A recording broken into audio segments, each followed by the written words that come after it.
بسم اللہ الرحمن الرحیم۔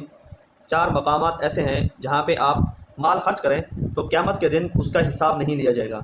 ویسے تو حدیث میں آتا ہے کہ سب سے پہلے آدمی سے جو چند سوالات کیے جائیں گے، اس حدیث کا مفہوم یہ ہے کہ آدمی کے پاؤں اس وقت تک اپنی جگہ سے نہیں ہٹ سکیں گے، نہیں ہل سکیں گے جب تک کہ ان سے یہ چند سوالات نہ کر لیے جائیں۔ ان میں سے ایک سوال یہ بھی ہے کہ دنیا کیسے کمائی اور پھر اس کو خرچ کیسے کیا۔ تو دونوں طرح کے سوال ہیں، دنیا کمانے کے حوالے سے بھی اور خرچ کیسے کیا اس حوالے سے بھی۔ لیکن چند خرچ ایسے ہیں کہ جن کے متعلق حدیث میں آتا ہے کہ اللہ کے نبی علیہ السلام نے فرمایا ان کا حساب نہیں لیا جائے گا۔ وہ 4 خرچ کون سے ہیں؟ سب سے پہلا خرچ یہ ہے کہ جو آپ اپنے والدین پہ خرچ کرتے ہیں، کل قیامت کے دن اس کا حساب نہیں لیا جائے گا۔ اور دوسرے نمبر پہ روزہ رکھتے وقت جو ہم سحری کرتے ہیں تو اس سحری پہ جو خرچہ آئے گا اس کا حساب نہیں لیا جائے گا۔ ایسے روزہ ختم کرنے کے وقت، افطاری کے وقت یعنی مغرب کے وقت جب ہم روزہ افطار کرتے ہیں، روزہ کھولتے ہیں، اس وقت روزے کے کھولنے کے جو انتظامات کیے جاتے ہیں اس رزق پر بھی قیامت کے دن حساب نہیں دیا جائے گا۔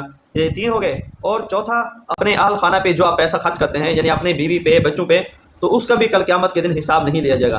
تو یہ 4 خرچ ایسے ہیں جن کا قیامت کے دن حساب نہیں لیا جائے گا۔ تو اس لیے کوشش کی جائے زیادہ سے زیادہ ان مقامات پر، ان جگہوں پر پیسہ خرچ کیا جائے جس کا قیامت کے دن کل حساب سے بچ جائیں گے، حساب نہیں دینا پڑے گا۔